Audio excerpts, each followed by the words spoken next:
It's Ron Reader digs the universe.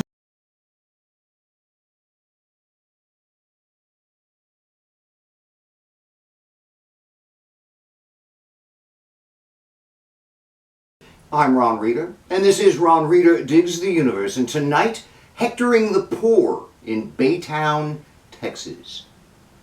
I mentioned a couple of weeks ago that I'm a member of what amounts to a local gossip page on Facebook for Baytown, Texas, the petrochemical municipality just east of Houston, where I taught high school theater for 6 years in the late 90s and early 2000s.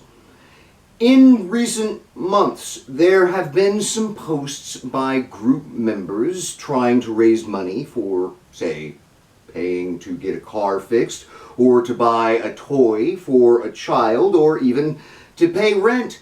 These are hard times for a lot of people right now, and it's not surprising at all to see this sort of thing. After all, we do live in the age of GoFundMe. However, this has in turn seemingly roused the ire of conservative group members, all MAGA, who are now making blatantly political posts lecturing and condemning the poor, hectoring the poor.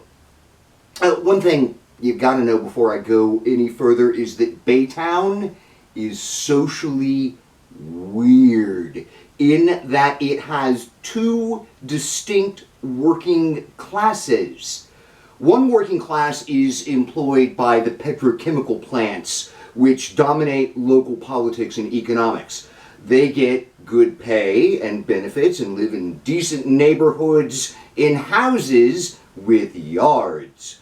The other working class is all low-wage service sector shit. Paycheck to paycheck, no future, a struggle just to hang on. And I think this two-tiered, economically divided working class causes friction in that the service sector workers' very existence is a cause of deep anxiety for the plant workers.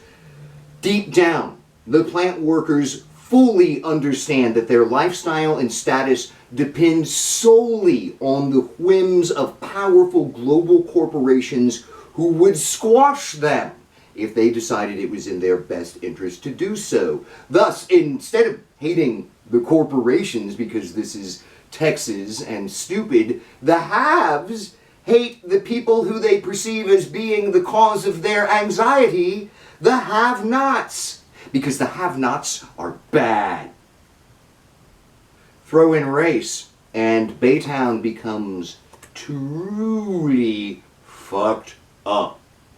So, I tried arguing with this one local right-wing idiot about his assertion that if the poor stopped smoking and drinking, they could pay their bills and not have to ask for money on Facebook. I told him that poverty isn't a spending problem, but rather an income problem, that the consumer products are relatively cheap, while rent and healthcare are without a doubt the real economic burden faced by the poor. I told him that it's bullshit to expect the poor to live Spartan, pleasureless lives just because they're poor, that he has no business telling people what's necessary and what's not. Shit, I had this one woman telling me that the internet is a luxury.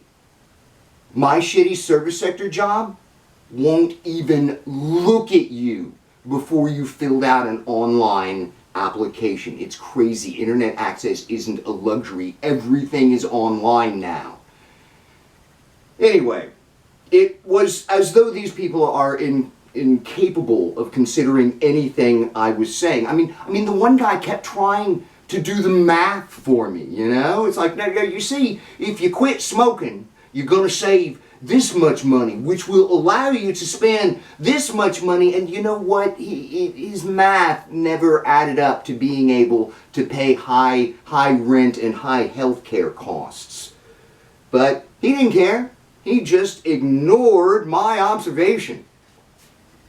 That's no surprise, I guess. That's That's conservatism. It's all about pushing weird, idealized Horatio Alger folk tales with simply no understanding of how things work in the real world. I'll tell you this, though. What the poor need is better and more jobs, or good relief, or a combination of the two. Condescending lectures given by class-paranoid conservative assholes whose election choices guarantee poverty for many, well, that just makes everything worse. I'm Ron Reeder, and this has been Ron Reeder Digs the Universe. Join me, Ron Reeder, again next week for another episode of Ron Reeder Digs the Universe.